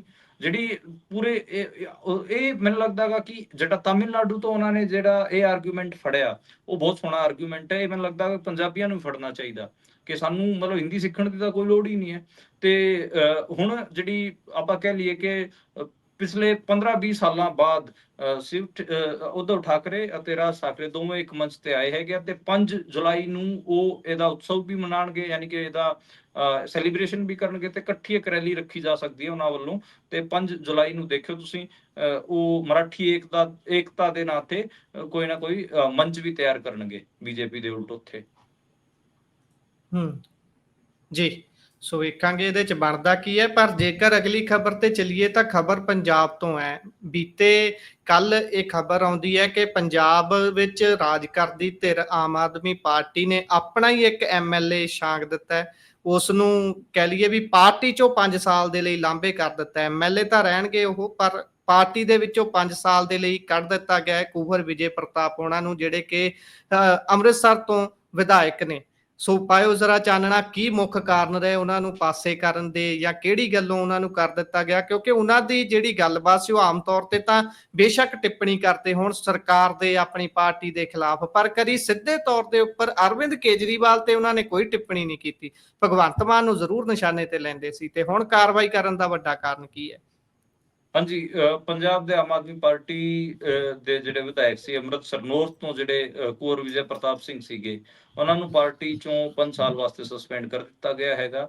ਤੁਸੀਂ ਯਾਦ ਕਰੋ, ਜਦੋਂ ਉਹਨਾਂ ਨੇ ਆਮ ਆਦਮੀ ਪਾਰਟੀ ਜੁਆਇਨ ਕੀਤੀ ਸੀ ਤੇ ਆਮ ਆਦਮੀ ਪਾਰਟੀ ਨੇ ਪੂਰੇ ਪੰਜਾਬ ਭਰ 'ਚ ਉਹਨਾਂ ਦੇ ਫਲੈਕਸ ਲਾਏ ਸੀ ਤੇ ਕਿਹਾ ਸੀਗਾ ਕਿ ਦੇਖੋ, ਜਿਹੜਾ ਇਮਾਨਦਾਰ ਅਫਸਰ ਹੈ ਕੁੰਵਰ ਵਿਜੇ ਪ੍ਰਤਾਪ, ਉਹ ਸਾਡੇ ਨਾਲ ਆ ਗਿਆ ਹੈਗਾ। ਹੁਣ ਉਹਨਾਂ ਨੂੰ ਚੁੱਪ ਚਪੀਤੇ ਕੱਢ ਦਿੱਤਾ ਗਿਆ ਹੈਗਾ, ਸਿਰਫ ਔਰ ਸਿਰਫ ਇੱਕ ਟਵਿੱਟਰ ਪੋਸਟ ਕਰਕੇ। ਉਸ ਪੋਸਟ 'ਚ ਉਹਨਾਂ ਨੇ ਕੀ ਲਿਖਿਆ ਸੀਗਾ? ਉਸ ਪੋਸਟ 'ਚ ਉਹਨਾਂ ਨੇ, ਜਿਹੜਾ ਅਕਾਲੀ ਦਲ ਦੇ ਸੀਨੀਅਰ ਆਗੂ ਹੈਗੇ ਵਿਕਰਮਜੀਤ ਸਿੰਘ ਮਜੀਠੀਆ, ਉਹਨਾਂ ਦੇ ਪੱਖ 'ਚ ਬਿਆਨ ਦਿੱਤਾ ਸੀਗਾ। ਤੇ ਹੁਣ ਮਤਲਬ ਆਪਾਂ ਕਹਿ ਲਈਏ ਕਿ ਇੱਕ ਕਾਰਵਾਈ ਇਸੇ ਕਰਕੇ ਹੋਈ ਹੈ ਕਿਉਂਕਿ ਆਮ ਆਦਮੀ ਪਾਰਟੀ ਲਗਾਤਾਰ ਇੱਕ ਲਾਈਨ ਲੈ ਰਹੀ ਹੈ, ਜਿਹਦੇ 'ਚ ਉਹ ਕਹਿ ਰਹੀ ਹੈ ਕਿ ਅਸੀਂ ਨਸ਼ੇ ਦੇ ਖਿਲਾਫ ਬਹੁਤ ਵੱਡੀ ਕਾਰਵਾਈ ਕੀਤੀ ਹੈ, ਮਜੀਠੀਆ ਨੂੰ ਗ੍ਰਿਫਤਾਰ ਕਰਕੇ, ਜਾਂ ਫਿਰ ਕਹਿ ਲਓ ਕਿ ਜਿਹੜਾ ਉਹਦਾ ਜਿਹੜਾ ਕਰਪਸ਼ਨ ਹੈ ਉਹਦੇ ਉਲਟ ਅਸੀਂ ਇੱਕ ਵੱਡੀ ਕਾਰਵਾਈ ਕੀਤੀ ਹੈ। ਪਰ ਉਸ ਦੀ ਮੁਖਾਲਫਤ ਕੁੰਵਰ ਵਿਜੇ ਪ੍ਰਤਾਪ ਹੋਰਾਂ ਨੇ ਕੀਤੀ ਸੀਗੀ। ਉਹਨਾਂ ਨੇ ਇਹ ਵੀ ਕਿਹਾ, ਕੁੰਵਰ ਵਿਜੇ ਪ੍ਰਤਾਪ ਨੇ ਵੀ ਕਿਹਾ ਸੀਗਾ ਕਿ ਸਾਲ 2022 ਚ ਜਦੋਂ ਬੰਦ ਕੀਤਾ ਗਿਆ ਸੀਗਾ ਮਜੀਠੀਆ ਨੂੰ, ਤਾਂ ਉਸ ਟਾਈਮ ਵੀ ਭਗਵੰਤ ਮਾਨ ਸਰਕਾਰ ਨੇ ਨਾ ਉਹਨਾਂ ਦੇ ਖਿਲਾਫ ਕੋਈ ਪੁੱਛਗਿੱਛ ਕੀਤੀ, ਨਾ ਕੋਈ ਚਲਾਨ ਪੇਸ਼ ਕੀਤਾ ਗਿਆ। ਬਾਅਦ ਚ ਉਹਨਾਂ ਨੂੰ ਜ਼ਮਾਨਤ ਮਿਲ ਗਈ। ਤੇ ਇਸੇ ਕਿਸਮ ਨਾਲ ਹੋਰ ਵੀ ਕਈ ਮੁੱਦੇ ਸੀਗੇ। ਤੇ ਮੈਂ ਮਜੀਠੀਆ ਨਾਲ ਪਹਿਲਾਂ ਵੀ ਅਸਹਿਮਤ ਸੀਗਾ ਤੇ ਅੱਗੇ ਵੀ ਰਵਾਂਗਾ, ਲੇਕਿਨ ਇਹ ਥੋੜੀ ਨਾ ਕਿ ਤੁਸੀਂ ਮਤਲਬ ਉਹਦੇ ਪਰਿਵਾਰ ਨੂੰ ਤੇ ਉਹਦੇ ਵਾਈਫ ਨੂੰ ਜਾ ਕੇ ਬੇਇੱਜ਼ਤ ਕਰੋਗੇ। ਪਰਿਵਾਰ ਤਾਂ ਸਾਰਿਆਂ ਦੇ ਸਾਂਝੇ ਹੁੰਦੇ ਨੇ ਤੇ ਸਾਰਿਆਂ ਦੀ ਸਾਂਝੀ ਇੱਜ਼ਤ ਹੁੰਦੀ ਹੈ, ਚਾਹੇ ਕੋਈ ਦੋਸਤ ਹੋਵੇ ਜਾਂ ਫਿਰ ਵਿਰੋਧੀ ਹੋਵੇ। ਤੇ ਇਹ ਦੂਜਾ ਉਹਨਾਂ ਨੇ ਕਿਹਾ ਕਿ ਕਿਸੇ ਦੇ ਘਰ ਜਿਹੜੀ ਰੇਡ ਪਾਣੀ ਹੈਗੀ ਆ, ਉਹ ਕੁਛ ਨੀਤੀਆਂ ਦੇ ਉਲਟ ਹੈਗੀ ਆ ਤੇ ਵਿਜੀਲੈਂਸ ਦਾ ਸਰਕਾਰ ਅਤੇ ਪੁਲਿਸ ਦਾ, ਸਰਕਾਰ ਪੁਲਿਸ ਅਤੇ ਵਿਜੀਲੈਂਸ ਦਾ ਗਲਤ ਇਸਤੇਮਾਲ ਕਰ ਰਹੀ ਹੈ। ਤੀਜਾ ਉਹਨਾਂ ਨੇ ਕਿਹਾ ਕਿ ਜਿਹੜੀ ਇਹ ਰੇਡ ਪਾਈ ਗਈ ਸੀ, ਇਹਦਾ ਕੋਈ ਇਨਵੈਸਟੀਗੇਸ਼ਨ ਨਾਲ ਲੈਣਾ ਦੇਣਾ ਨਹੀਂ ਸੀ, ਉਹਨਾਂ ਨੂੰ ਬੇਇੱਜ਼ਤ ਕਰਨ ਦਾ ਇੱਕ ਆਪਾਂ ਕਹਿ ਲਈਏ ਕਿ ਕਾਰਨਾਮਾ ਸੀਗਾ, ਉਹਨਾਂ ਵੱਲੋਂ ਇਹ ਕਿਹਾ ਗਿਆ ਹੈਗਾ। ਤੇ ਇਹ ਵੀ ਕਿਹਾ ਕਿ ਜੇ ਹਾਈ ਕੋਰਟ ਨੇ ਉਹਨਾਂ ਨੂੰ ਜ਼ਮਾਨਤ ਦੇ ਰੱਖੀ ਹੈ, ਫਿਰ ਤਾਂ ਜੇ ਪੁਲਿਸ ਦੀ ਪੁੱਛਗਿੱਛ ਦੀ ਜ਼ਰੂਰਤ ਹੀ ਨਹੀਂ ਬਣਦੀ। ਜੇ ਬਣਦੀ ਵੀ ਹੈਗੀ ਆ ਤੇ ਤੁਸੀਂ ਉਹਨਾਂ ਨੂੰ ਨੋਟਿਸ ਦੇ ਕੇ ਬੁਲਾ ਲਓ। ਇਹ ਥੋੜੀ ਨਾ ਕਿ ਉਹਨਾਂ ਦੇ ਘਰੇ ਜਾ ਕੇ ਉਹਨਾਂ ਨੂੰ ਉਹਨਾਂ ਦੇ ਵਾਈਫ ਅੱਗੇ ਐ ਬੇਇੱਜ਼ਤ ਕਰਕੇ ਐ ਲੈ ਕੇ ਜਾਓਗੇ, ਇਹ ਉਹਨਾਂ ਨੇ ਕਿਹਾ ਹੈਗਾ। ਤੇ ਆਪਾਂ ਦੇਖ ਰਹੇ ਹਾਂ ਕਿ ਮਤਲਬ ਕੁੰਵਰ ਵਿਜੇ ਪ੍ਰਤਾਪ ਨੇ ਜਦੋਂ ਹੀ ਚੋਣ ਉਹ ਜਿੱਤਦੇ ਨੇ, ਉਸ ਤੋਂ ਤੁਰੰਤ ਬਾਅਦ ਹੀ ਉਹਨਾਂ ਦੇ ਡਿਫਰੈਂਸਿਸ ਦੇਖਣ ਨੂੰ ਮਿਲ ਪਏ। ਆਪਾਂ ਦੇਖ ਰਹੇ ਸੀਗੇ ਕਿ ਉਹ ਡਿਫਰੈਂਸਿਸ ਉਹਨਾਂ ਨੇ ਸ਼ੁਰੂ ਕਰਤੇ ਸੀਗੇ। ਤੇ 2023 ਚ ਬਰਗਾੜੀ ਗੋਲੀकांड ਦਾ ਵੀ ਵਿਰੋਧ ਉਹਨਾਂ ਨੇ ਕੀਤਾ ਸੀਗਾ। ਤੇ ਉਹਨਾਂ ਨੇ ਆਮ ਆਦਮੀ ਪਾਰਟੀ ਸਰਕਾਰ ਨੇ ਜੋ ਕੁਝ ਵੀ ਕੀਤਾ ਹੈਗਾ, ਉਹਦੇ ਨਾਲ ਉਹ ਇਸ ਟਾਈਮ ਆਪਾਂ ਨੂੰ ਨਾਰਾਜ਼ ਨਜ਼ਰ ਆ ਰਹੇ ਨੇ ਤੇ ਉਹ ਪਾਰਟੀ ਤੋਂ ਖੁਦ ਹੀ ਅਲੱਗ ਹੁੰਦੇ ਨਜ਼ਰ ਆ ਰਹੇ ਨੇ। ਖੈਰ, ਆਮ ਆਦਮੀ ਪਾਰਟੀ ਨੇ 5 ਸਾਲ ਵਾਸਤੇ ਉਹਨਾਂ ਨੂੰ ਹੁਣ ਸਸਪੈਂਡ ਕਰ ਦਿੱਤਾ ਹੈ। ਜੀ, ਸੋ ਅਗਲੀ ਖਬਰ ਵੀ ਇਸੇ ਦੇ ਨਾਲ ਮਿਲਦੀ ਜੁਲਦੀ ਹੈ। ਉਧਰ ਵਿਕਰਮ ਮਜੀਠੀਆ ਨੂੰ ਕਹਿੰਦੇ ਨੇ ਅੱਜ ਸ਼ਿਮਲਾ ਲੈ ਕੇ ਗਏ ਸੀ। ਹਾਂਜੀ, ਅੱਜ ਮਜੀਠੀਆ ਸਾਹਿਬ ਨੂੰ ਹਿਮਾਚਲ ਪ੍ਰਦੇਸ਼ ਦੇ ਸ਼ਿਮਲਾ ਚ ਲੈ ਕੇ ਗਏ ਸੀ। ਉੱਥੇ ਮਸੋਬਰਾ ਏਰੀਆ ਹੈਗਾ, ਜਿੱਥੇ ਬਹੁਤ ਸਾਰੀ ਪ੍ਰੋਪਰਟੀਜ਼ ਹੈਗੀਆਂ। ਉਹਨਾਂ ਦੀ ਤਸਦੀਕ ਵਾਸਤੇ ਉਹਨਾਂ ਨੂੰ ਲੈ ਕੇ ਜਾਇਆ ਗਿਆ ਸੀਗਾ। ਤੇ ਮਨਜਿੰਦਰ ਸਿੰਘ ਬਿੱਟੂ ਔਲਖ, ਜਗਜੀਤ ਸਿੰਘ ਚਹਿਲ, ਉਹਨਾਂ ਦੇ ਜਿਹੜੇ ਮੋਹਾਲੀ ਦੇ ਦਫ਼ਤਰ ਨੇ, ਉੱਥੇ ਵੀ ਕਿਹਾ ਜਾ ਰਿਹਾ ਹੈਗਾ ਕਿ ਵਿਜੀਲੈਂਸ ਪਹੁੰਚੀ ਹੈਗੀ ਆ ਤੇ ਉੱਥੇ ਪੁੱਛਗਿੱਛ ਕੀਤੀ ਜਾ ਰਹੀ ਹੈ।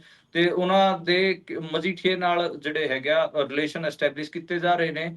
ਬਾਕੀ ਦੇਖੋ, ਇਸ ਚ ਆਪਾਂ ਲਗਾਤਾਰ ਦੇਖ ਰਹੇ ਇਸ ਕੇਸ 'ਚ ਪੰਜਾਬ ਦੇ ਸਾਬਕਾ ਡੀਜੀਪੀ ਹੋਂ ਚਟੋਪਾਧਿਆਏ, ਜਿਹੜਾ ਉਹਨਾਂ ਦੇ ਸਾਬਕਾ ਪੀਓ ਤਲਵੀਰ ਸਿੰਘ ਗਿੱਲ ਜਾਂ ਫਿਰ ਹੋਰ ਜਿਹੜੇ ਮਜੀਠੀਆ ਦੇ ਕਰੀਬੀ ਕਾਰੋਬਾਰੀ ਨੇ, ਉਹਨਾਂ ਦੇ ਵੀ ਬਿਆਨ ਵਿਜੀਲੈਂਸ ਲਗਾਤਾਰ ਦਰਜ ਕਰ ਰਹੀ ਹੈ। ਤਾਂ ਇੱਕ ਹਿਸਾਬ ਨਾਲ ਇੱਕ ਸੀਰੀਜ਼ ਆਫ ਚੇਨ, ਆਪਾਂ ਕਹਿ ਲਓ ਕਿ ਇੱਕ ਚੇਨ ਬਣਾਉਣ ਦੀ ਕੋਸ਼ਿਸ਼ ਕਰ ਰਹੀ ਹੈ ਤੇ ਐਸਟੈਬਲਿਸ਼ ਕਰਨ ਦੀ ਕੋਸ਼ਿਸ਼ ਕਰ ਰਹੀ ਹੈ ਕਿ ਅਸੀਂ ਜਿਹੜੀ ਕਾਰਵਾਈ ਕਰ ਰਹੇ ਹਾਂ ਬਹੁਤ ਜੈਨੂਇਨ ਹੈ। ਇਹ ਆਪਾਂ ਦੇਖ ਰਹੇ ਹਾਂ ਕਿਉਂਕਿ ਮਜੀਠੀਆ ਦੇ ਨਾਲ ਪੁੱਛਗਿੱਛ ਕੀਤੀ ਜਾ ਰਹੀ ਹੈ, ਉਹਨਾਂ ਦੇ ਕਰੀਬੀਆਂ ਨਾਲ ਪੁੱਛਗਿੱਛ ਕੀਤੀ ਜਾ ਰਹੀ ਹੈ, ਉਹਨਾਂ ਨੂੰ ਕਿੱਥੇ ਲੈ ਕੇ ਜਾ ਰਿਹਾ, ਉਹ ਸਾਰੀ ਆਪ ਖੁਦ ਸਰਕਾਰ ਉਹਦੇ ਬਾਰੇ ਮੀਡੀਆ 'ਚ ਪ੍ਰਚਾਰ ਕਰੀ, ਯਾਨੀ ਕਿ ਇੱਕ ਆਪਾਂ ਕਹਿ ਲਓ ਕਿ ਮੀਡੀਆ 'ਚ ਉਹਨਾਂ ਦਾ ਟ੍ਰਾਇਲ ਤਾਂ ਚਲਾਇਆ ਜਾ ਰਿਹਾ। ਪੁੱਛਗਿੱਛ 'ਚ ਕੀ ਨਿਕਲਣਾਗਾ ਕੀ ਹੋਣਾਗਾ ਉਹ ਇੱਕ ਅੱਡ ਗੱਲ ਹੈ, ਪਰ ਲਗਾਤਾਰ ਆਪਾਂ ਦੇਖ ਰਹੇ ਹਾਂ ਕਿ ਪੁੱਛਗਿੱਛ ਤਾਂ ਕੀਤੀ ਜਾ ਰਹੀ ਹੈ। ਦੇਖੋ ਇਸ ਤੋਂ ਇਲਾਵਾ ਵੀ ਜੇ ਆਪਾਂ ਗੱਲ ਕਰ ਲਈਏ ਕਿ ਜਿਹੜਾ ਹਰਦਿਆਲ ਸਿੰਘ ਮਾਨ ਸੀਗੇ ਸਾਬਕਾ ਪੁਲਿਸ ਅਧਿਕਾਰੀ, ਉਹਨਾਂ ਨਾਲ ਵੀ ਪੁੱਛਗਿੱਛ ਦੀ ਖਬਰ ਆ ਰਹੀ ਹੈ ਕਿ ਪੁੱਛਗਿੱਛ ਹੋਣੀ ਚਾਹੀਦੀ ਉਹਨਾਂ ਨਾਲ ਵੀ। ਤੇ ਚਰਨਜੀਤ ਸਿੰਘ ਚੰਨੀ ਨੇ ਮਤਲਬ ਇਹ ਗੱਲ ਕਹੀ ਹੈ, ਹਾਲਾਂਕਿ ਉਹਨਾਂ ਨੇ ਬਾਅਦ 'ਚ ਆਪਣੇ ਸ਼ਬਦ ਵਾਪਸ ਲੈ ਲਏ ਸੀ। ਉਹਨਾਂ ਨੇ ਕਿਹਾ ਹੈਗਾ ਕਿ ਜੇ ਵਿਜੀਲੈਂਸ ਟੀਮ ਕਿਸੇ ਕੇਸ 'ਚ ਜੇ ਜਾਂਚ ਕਰਨਾ ਚਾਹੁੰਦੀ ਹੈਗੀ ਆ ਤੇ ਫਿਰ ਉਹ ਸਹਿਯੋਗ ਦੇਣ ਵਾਸਤੇ ਤਿਆਰ ਹਨ। ਉਹਨਾਂ ਨੇ ਪਹਿਲਾਂ ਇਹ ਕਿਹਾ ਸੀਗਾ। ਹਾਲਾਂਕਿ ਹੁਣ ਦੇਖਿਆ ਜਾਵੇ ਤਾਂ ਚਰਨਜੀਤ ਸਿੰਘ ਚੰਨੀ ਨੇ ਮਜੀਠੀਆ ਦੀ ਗ੍ਰਿਫਤਾਰੀ ਦਾ ਵਿਰੋਧ ਕੀਤਾ ਸੀਗਾ ਤੇ ਉਸੇ ਤੇ ਹੀ ਉਹਨਾਂ ਨੂੰ ਲੋਕ ਟਰੋਲ ਕਰਨ ਲੱਗ ਪਏ ਸੀਗੇ। ਈਵਨ ਆਮ ਆਦਮੀ ਪਾਰਟੀ ਨੇ ਆਪਾਂ ਦੇਖ ਰਹੇ ਹਾਂ ਪਿਛਲੇ 3-4 ਦਿਨਾਂ ਅੰਦਰ ਕਾਂਗਰਸ ਦੇ ਜਿਹੜੇ ਇਸ ਕਿਸਮ ਦੇ ਆਗੂ ਹੈਗੇ ਆ ਜਿਨ੍ਹਾਂ ਨੇ ਮਜੀਠੀਆ ਦੀ ਗ੍ਰਿਫਤਾਰੀ ਦਾ ਵਿਰੋਧ ਕੀਤਾ ਹੈਗਾ, ਪ੍ਰਗਟ ਸਿੰਘ ਤੋਂ ਲੈ ਕੇ ਹੋਰ ਸੁਖਪਾਲ ਖਹਿਰਾ ਵਗੈਰਾ ਜਾਂ ਧਰਮਵੀਰ ਗਾਂਧੀ ਹੋਣ, ਡਾਕਟਰ ਧਰਮਵੀਰ ਗਾਂਧੀ, ਉਹਨਾਂ ਦੇ ਖਿਲਾਫ ਆਮ ਆਦਮੀ ਪਾਰਟੀ ਨੇ ਪੋਸਟਾਂ ਪਾਈਆਂ ਨੇ, ਉਹਨਾਂ ਦੇ ਉਲਟ ਪੋਸਟਾਂ ਪਾਈਆਂ ਨੇ, ਉਹਨਾਂ ਨੂੰ ਨਸ਼ੇ ਵਪਾਰ ਦਾ ਸਮਰਥਕ ਦੱਸਣ ਦੀ ਕੋਸ਼ਿਸ਼ ਕੀਤੀ ਗਈ ਹੈਗੀ ਆ। ਤੇ ਉਹਦੇ ਉਲਟ ਹਾਲਾਂਕਿ ਕਾਂਗਰਸ ਦੇ ਜਿਹੜੇ ਆਫੀਸ਼ੀਅਲ ਹੈਂਡਲ ਨੇ ਜਿਹੜੇ ਰਾਜਾ ਵੜਿੰਗ ਉਹਨਾਂ ਦੇ ਹੇਠ ਆਂਦੇ ਨੇ, ਉਹਨਾਂ ਨੇ ਤਾਂ ਕੋਈ ਉਹਦਾ ਪ੍ਰਤੀਕਾਰ ਤਾਂ ਨਹੀਂ ਕੀਤਾ। ਤਾਂ ਇਹ ਵੀ ਦਿਖਦਾ ਹੈਗਾ ਕਿ ਕਾਂਗਰਸ ਦੇ ਆਗੂ ਜਿਹੜੇ ਮਜੀਠੀਆ ਦੇ ਹੱਕ 'ਚ ਬੋਲ ਰਹੇ ਨੇ, ਉਹਨਾਂ ਤੇ ਵੀ ਕਿਰਦਾਰਕੁਸ਼ੀ ਕੀਤੀ ਜਾ ਰਹੀ ਹੈ ਤੇ ਕਾਂਗਰਸ ਉਹਨਾਂ ਤੇ ਵੀ ਸਟੈਂਡ ਨਹੀਂ ਲੈ ਪਾ ਰਹੀ ਹੈ। ਤੇ ਇਸੇ ਕਰਕੇ ਮੈਨੂੰ ਲੱਗਦਾ ਹੈਗਾ ਕਿ ਜਿਹੜੇ ਚੰਨੀ ਹੈਗੇ ਆ ਉਹ ਵੀ ਘਿਰਦੇ ਨਜ਼ਰ ਆ ਰਹੇ ਨੇ। ਈਵਨ ਥੱਲੇ ਆਪਾਂ ਇਹ ਵੀ ਦੇਖ ਰਹੇ ਸੀਗੇ ਕਿ ਇੱਕ ਨੈਰੇਟਿਵ ਇਹ ਵੀ ਚਲਾਇਆ ਗਿਆ ਕਿ ਹੁਣ ਅੱਗੇ ਵਿਜੀਲੈਂਸ ਚੰਨੀ ਨੂੰ ਅਤੇ ਪ੍ਰਗਟ ਸਿੰਘ ਉਹਨਾਂ ਨੂੰ ਧਰੂਗੀ। ਪ੍ਰਗਟ ਸਿੰਘ ਤੇ ਦੇ ਬਾਰੇ ਕਿਹਾ ਗਿਆ ਕਿ ਜਿਹੜਾ ਉਹਨਾਂ ਦਾ ਜਦੋਂ ਉਹ ਡਾਇਰੈਕਟਰ ਸੀਗੇ ਸਪੋਰਟ ਸ਼ਾਇਦ ਯੂਥ ਉਸ ਦੇ ਕਿਸੇ ਪ੍ਰੋਗਰਾਮ ਦੇ, ਉਹ ਫਾਈਲਾਂ ਖੋਲੀਆਂ ਜਾਣਗੀਆਂ। ਇਸ ਕਿਸਮ ਦੀਆਂ ਗੱਲਾਂ ਵੀ ਸੁਣਨ ਚ ਆਈਆਂ, ਯਾਨੀ ਕਿ ਜਿਹੜਾ ਵਿਜੀਲੈਂਸ ਰਾਹੀਂ ਜਿਹੜੀ ਸਰਕਾਰ ਚਲਾਉਣ ਦੀ ਕੋਸ਼ਿਸ਼ ਹੈ ਭਗਵੰਤ ਮਾਨ ਹੋਰਾਂ ਦੀ, ਉਹ ਸਾਫ਼ ਦਿਖ ਰਹੀ ਹੈ ਆਪੋਜੀਸ਼ਨ ਦੇ ਆਗੂਆਂ ਨੂੰ ਦਬਕਾਉਣ ਦੀ। ਇਹ ਜਿਹੜਾ ਮੈਨੂੰ ਲੱਗਦਾ ਇਸ ਕਿਸਮ ਦੀਆਂ ਖਬਰਾਂ ਉਡਾਈਆਂ ਗਈਆਂ ਪ੍ਰਗਟ ਸਿੰਘ ਬਾਰੇ, ਚਰਨਜੀਤ ਸਿੰਘ ਚੰਨੀ ਬਾਰੇ, ਉਹ ਇਹ ਮਤਲਬ ਮੈਸੇਜ ਦੇਣ ਦੀ ਕੋਸ਼ਿਸ਼ ਕੀਤੀ ਗਈ ਸੀਗੀ ਕਿ ਤੁਸੀਂ ਜ਼ਿਆਦਾ ਨਾ ਬੋਲੋ, ਚੁੱਪਚਾਪ ਜਾ ਕੇ ਬਹਿ ਜਾਓ। ਜਿਵੇਂ ਤੁਹਾਡਾ ਕਾਂਗਰਸ ਦਾ ਪ੍ਰਧਾਨ ਹੈ ਰਾਜਾ ਵੜਿੰਗ, ਉਹ ਅਸੀਂ ਸੂਤ ਕੀਤਾ ਹੋਇਆ, ਉਹਨੂੰ ਸਮਝਾਇਆ ਹੋਇਆ ਕਿ ਜੇ ਤੂੰ ਕਾਕਾ ਜ਼ਿਆਦਾ ਛੜੇਗਾ ਤੇ ਤੈਨੂੰ ਫੜ ਕੇ ਅਸੀਂ ਅੰਦਰ ਦੇ ਦਾਂਗੇ। ਉਸੇ ਕਿਸਮ ਨਾਲ ਮੈਨੂੰ ਲੱਗਦਾ ਹੈ ਦੂਜੇ ਕਾਂਗਰਸ ਦੇ ਆਗੂਆਂ ਨੂੰ ਵੀ ਸਮਝਾਇਆ ਜਾ ਰਿਹਾ ਹੈ ਭਗਵੰਤ ਮਾਨ ਹੋਰਾਂ ਵੱਲੋਂ ਵਿਜੀਲੈਂਸ ਦਾ ਡਰਾਵਾ ਦੇ ਕੇ ਕਿ ਤੁਸੀਂ ਵੀ ਇਹਨਾਂ ਮਾਮਲਿਆਂ ਤੇ ਜ਼ਿਆਦਾ ਨਾ ਬੋਲੋ। ਜਿਹੜਾ ਨੈਰੇਟਿਵ ਉਹਦਾ ਉੱਤੇ ਸਾਡਾ ਕੰਟਰੋਲ ਰਹੂਗਾ, ਅਸੀਂ ਆਪੋਜੀਸ਼ਨ ਆਗੂਆਂ ਨੂੰ ਬੋਲਣ ਵੀ ਨਹੀਂ ਦੇਵਾਂਗੇ। ਇਸ ਕਿਸਮ ਦਾ ਆਪਾਂ ਕਹਿ ਲਓ ਕਿ ਇਹ ਪੋਲੀਟੀਕਲ ਪੁਸ਼ ਹੈਗਾ ਜੀ। ਸੋ ਜੇਕਰ ਆਪਾਂ ਇਸ ਤੋਂ ਅਗਲੀ ਖਬਰ ਦਾ ਰੁਖ ਕਰੀਏ ਤਾਂ ਖਬਰ ਆ ਰਹੀ ਹੈ ਕਿ ਸਾਬਕਾ ਜਥੇਦਾਰ ਗਿਆਨੀ ਰਘਬੀਰ ਸਿੰਘ ਜੀ, ਜਿਹੜੇ ਕਿ ਇਸ ਸਮੇਂ ਦਰਬਾਰ ਸਾਹਿਬ ਦੇ ਹੈੱਡ ਗ੍ਰੰਥੀ ਨੇ, ਉਹਨਾਂ ਦੇ ਵੱਲੋਂ ਯੂ ਟਰਨ ਲਿਆ ਗਿਆ। ਪਹਿਲਾਂ ਉਹਨਾਂ ਨੇ ਹਾਈ ਕੋਰਟ ਦੇ ਵਿੱਚ ਇੱਕ ਯਾਚਿਕਾ ਲਾਈ ਸੀ ਕਿ ਮੈਨੂੰ ਅਕਾਲ ਤਖਤ ਮੈਨੂੰ ਹਟਾਇਆ ਜਾ ਸਕਦਾ ਹੈ ਗ੍ਰੰਥੀ ਦੀ, ਹੈੱਡ ਗ੍ਰੰਥੀ ਦੀ ਭੂਮਿਕਾ ਦੇ ਉੱਪਰੋਂ ਵੀ। ਤੇ ਇਸ ਤੋਂ ਬਾਅਦ ਹੁਣ ਉਹਨਾਂ ਨੇ ਯੂ ਟਰਨ ਲਿਆ। ਇਹ ਯੂ ਟਰਨ ਲੈਣ ਦੇ ਵਿੱਚ ਵੱਡਾ ਕਾਰਨ ਕੀ ਹੈ, ਕਿਉਂ ਉਹਨਾਂ ਨੇ ਯੂ ਟਰਨ ਲਿਆ ਹੈ? ਵੈਸੇ ਤਾਂ ਬਹੁਤ ਸਾਰੀਆਂ ਗੱਲਾਂ, ਬਹੁਤ ਸਾਰੀਆਂ ਟਿੱਪਣੀਆਂ ਇਸ ਤੇ ਲਗਾਤਾਰ ਆ ਰਹੀਆਂ। ਦੇਖੋ ਮੇਰੀ ਟਿੱਪਣੀ ਤਾਂ ਇਹਦੇ 'ਚ ਇਹੀ ਹੈ ਕਿ ਮੈਨੂੰ ਲੱਗਦਾ ਵਾ ਕਿ ਇੱਕ ਜਿਹੜਾ ਸਿੱਖ ਸੈਕਸ਼ਨ ਸੀਗਾ, ਖਾਸ ਕਰ ਜਿਹੜਾ SGPC ਜਾਂ ਫਿਰ DGMC ਵਾਲਾ ਜਿਹੜਾ ਦਿੱਲੀ ਗੁਰਦੁਆਰਾ ਪ੍ਰਬੰਧਕ ਕਮੇਟੀ ਵਾਲਾ ਜਿਹੜਾ ਸੈਕਸ਼ਨ ਸੀਗਾ, ਉਹ ਲਗਾਤਾਰ ਇਹ ਗੱਲ ਕਹਿ ਰਿਹਾ ਸੀਗਾ ਕਿ ਗਿਆਨੀ ਰਘਬੀਰ ਸਿੰਘ ਹੋਣਾ ਦੀ ਪਟੀਸ਼ਨ ਗੁਰਮਤ ਪਰੰਪਰਾ ਤੇ ਮਰਿਆਦਾ ਦੇ ਖਿਲਾਫ ਹੈ। ਇਸ ਕਰਕੇ ਉਹ ਜਿਹੜਾ ਪ੍ਰੈਸ਼ਰ ਮੈਨੂੰ ਲੱਗਦਾ ਗਾ ਕਿ ਉਹਨਾਂ ਤੇ ਬਿਲਡ ਹੋਇਆਗਾ, ਉਸ ਕਰਕੇ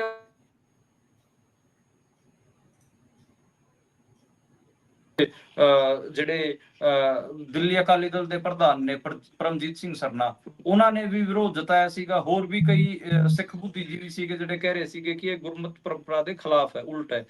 ਤੇ ਹੁਣ ਮਤਲਬ ਗੁਰਮਤ ਮਰਿਆਦਾ ਦੇ ਉਲੰਘਣ ਦਾ ਜਿਹੜਾ ਉਹਨਾਂ ਤੇ ਆਰੋਪ ਲੱਗ ਰਿਹਾ ਸੀ, ਉਸ ਕਰਕੇ ਗਿਆਨੀ ਰਘਬੀਰ ਸਿੰਘ ਹੋਣੀ ਪਿੱਛੇ ਹਟੇ ਨੇ ਤੇ ਉਹਨਾਂ ਨੇ ਆਪਣੀ ਪਟੀਸ਼ਨ ਵਾਪਸ ਲੈ ਲਈ ਹੈ। ਜੀ। ਸੋ ਅਗਲੀ ਖਬਰ ਤੇ ਜੇਕਰ ਆਪਾਂ ਚੱਲੀਏ ਤਾਂ ਪੰਜਾਬ ਦੇ ਵਿੱਚ ਕਿਹੋ ਜਿਹਾ ਮੌਸਮ ਰਹਿਣ ਦੀ ਸੰਭਾਵਨਾ ਹੈ ਜੀ ਅੱਜ ਹੁਣ? ਦੇਖੋ, ਪੰਜਾਬ ਦੇ 14 ਜ਼ਿਲ੍ਹਿਆਂ 'ਚ ਮੀਂਹ ਦਾ ਅਲਰਟ ਹੈ ਤੇ ਉੱਥੇ ਵਧੀਆ ਮੀਂਹ ਪੈਣ ਦੀ ਸੰਭਾਵਨਾ ਦੱਸੀ ਜਾ ਰਹੀ ਹੈ ਤੇ ਜੂਨ ਮਹੀਨੇ 'ਚ 26% ਤੋਂ ਜ਼ਿਆਦਾ ਜਿਹੜੀ ਆਪਾਂ ਕਹਿ ਲਈਏ ਕਿ ਬਰਸਾਤ ਹੈਗੀ ਆ, ਮੀਂਹ 26% ਜ਼ਿਆਦਾ ਪਿਆ ਗਾ ਜੂਨ ਮਹੀਨੇ 'ਚ। ਸ਼ੁਰੂਆਤ 'ਚ ਆਪਾਂ ਨੂੰ ਲੱਗ ਰਿਹਾ ਸੀਗਾ ਕਿ ਮੌਨਸੂਨ ਥੋੜਾ ਛੇਤੀ ਆਊਗਾ, ਫਿਰ ਲੇਟ ਆਇਆ। ਲੇਟ ਆਉਣ ਤੋਂ ਬਾਅਦ ਹੁਣ ਲਗਾਤਾਰ ਮੀਂਹ ਪੈ ਹੀ ਰਿਹਾ ਗਾ ਤੇ ਰਿਕਾਰਡ ਤੋੜ 62 ਮਿਲੀਮੀਟਰ ਜਿਹੜਾ ਮੀਂਹ ਹੈ ਉਹ ਪਿਆ ਗਾ। ਤੇ ਜੇ ਆਪਾਂ ਗੱਲ ਕਰ ਲਈਏ ਤਿੰਨ ਜ਼ਿਲ੍ਹੇ ਜਿਹੜੇ ਕਿ ਜ਼ਿਆਦਾ ਪ੍ਰਭਾਵਿਤ ਹਨ, ਉਦਾਂ ਤਾਂ ਜਿਹੜੇ 14 ਜ਼ਿਲ੍ਹੇ ਨੇ ਪੰਜਾਬ ਦੇ, ਉਹਨਾਂ 'ਚ ਅੱਜ ਔਰੇਂਜ ਅਲਰਟ ਸੀਗਾ ਮੀਂਹ ਦਾ ਤੇ ਮੀਂਹ ਪਿਆ ਵੀ ਹੈਗਾ। ਤੇ ਸਭ ਤੋਂ ਜ਼ਿਆਦਾ ਜਿਹੜਾ ਪ੍ਰਭਾਵਿਤ ਏਰੀਆ ਮੰਨਿਆ ਜਾ ਰਿਹਾ ਹੈਗਾ ਚੰਡੀਗੜ੍ਹ ਦੇ ਦੁਆਲੇ ਵਾਲਾ ਏਰੀਆ ਜ਼ਿਆਦਾ ਪ੍ਰਭਾਵਿਤ ਮੰਨਿਆ ਜਾ ਰਿਹਾ ਹੈਗਾ। ਇੱਥੇ ਖਾਸਾ ਮੀਂਹ ਪੈ ਰਿਹਾ ਹੈਗਾ, ਹੈਵੀ ਰੇਨ ਇੱਥੇ ਦੱਸੀ ਜਾ ਰਹੀ ਹੈ। ਟੈਂਪਰੇਚਰ ਵੀ ਜੀ, ਡਾਊਨ ਗਿਆ ਹੈਗਾ ਜੀ, 28 ਡਿਗਰੀ ਤੋਂ ਲੈ ਕੇ ਮਤਲਬ 26 ਡਿਗਰੀ ਤੋਂ ਲੈ ਕੇ 35 ਡਿਗਰੀ ਤੱਕ ਟੈਂਪਰੇਚਰ ਹੈਗਾ। ਤੇ ਮੋਹਾਲੀ, ਪਟਿਆਲਾ, ਇੱਥੇ ਬਹੁਤ ਜ਼ਿਆਦਾ ਮੀਂਹ ਪਿਆ ਗਾ। ਮੋਹਾਲੀ ਸਭ ਤੋਂ ਜ਼ਿਆਦਾ ਮੀਂਹ ਪਿਆ ਗਾ ਪੰਜਾਬ 'ਚ ਤੇ ਜੀ, ਅੱਗੇ ਵੀ ਦੱਸਿਆ ਜਾ ਰਿਹਾ ਹੈਗਾ ਕਿ ਅਗਲੇ 2-3 ਦਿਨ ਵੀ ਮੀਂਹ ਲਗਾਤਾਰ ਪਊਗਾ। ਇੱਕ ਜੀ, ਮੈਂ ਗੁਰਪ੍ਰੀਤ, ਮੌਸਮ ਦੇ ਨਾਲ ਇੱਕ ਦੂਜੇ ਮੌਸਮ ਦੀ ਗੱਲ ਵੀ ਦੱਸ ਦਿੰਨਾ। ਜਿਹੜਾ ਜੀ, ਦਲਜੀਤ ਦੋਸਾਂਝ ਦੀ ਫਿਲਮ ਸਰਦਾਰ 3 ਫਿਲਮ ਸੀਗੀ, ਜਿਹਨੂੰ ਇੰਡੀਆ 'ਚ ਜੀ, ਬੈਨ ਕੀਤਾ ਗਿਆ ਸੀਗਾ, ਉਹ ਵਿਦੇਸ਼ੀ ਦੂਜੇ ਮੁਲਕਾਂ 'ਚ ਖਾਸੀ ਕਮਾਈ ਕਰ ਰਹੀ ਹੈ ਜੀ। ਉਹ ਆਪਾਂ ਦੇਖ ਰਹੇ ਹੂੰ, ਹਾਂ ਕਿ ਮਤਲਬ ਉਹਨੇ ਬਹੁਤ ਸਾਰੀ ਜਿਹੜੀ ਹੋਰ ਹਿੰਦੀ ਦੀ ਮੇਨ ਸਟ੍ਰੀਮ ਫਿਲਮਾਂ ਸੀ ਉਹਨਾਂ ਨੂੰ ਪਛਾੜ ਦਿੱਤਾ ਹੈ। ਈਵਨ ਸਲਮਾਨ ਖਾਨ ਦੀ ਸੁਲਤਾਨ ਨੂੰ ਵੀ ਪਛਾੜ ਦਿੱਤਾ ਹੈ। ਪਾਕਿਸਤਾਨ 'ਚ ਉਹ ਫਿਲਮ ਖਾਸੀ ਦੇਖੀ ਜਾ ਰਹੀ ਹੈ, ਯਾਨੀ ਕਿ ਪਾਕਿਸਤਾਨ ਵਾਲੇ ਪੰਜਾਬ 'ਚ ਉਹ ਫਿਲਮ ਖਾਸੀ ਚੱਲ ਰਹੀ ਹੈ। ਤਾਂ ਇਹ ਹੂੰ, ਆਪਾਂ ਕਹਿ ਲਈਏ ਕਿ ਇਹਨਾਂ ਨੂੰ ਲੱਗਿਆ ਸੀਗਾ ਕਿ ਅਸੀਂ ਇੰਡੀਆ ਦੇ ਵਿੱਚ ਦਲਜੀਤ ਦੀ ਫਿਲਮ ਨੂੰ ਰੋਕ ਦੇਵਾਂਗੇ ਤਾਂ ਸ਼ਾਇਦ ਉਹਨੂੰ ਬਹੁਤ ਘਾਟਾ ਪੈ ਜਾਊਗਾ, ਉਹਦਾ ਕੁਝ ਨਹੀਂ ਬਣੂਗਾ।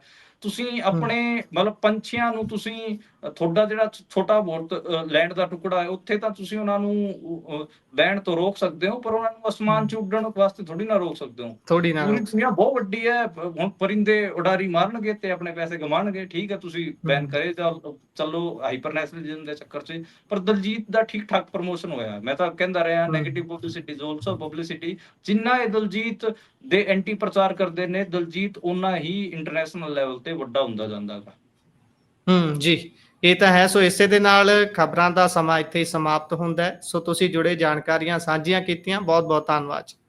ਜੀ ਸ਼ੁਕਰੀਆ, ਸਤਿ ਸ੍ਰੀ ਅਕਾਲ ਗੁਰਪ੍ਰੀਤ।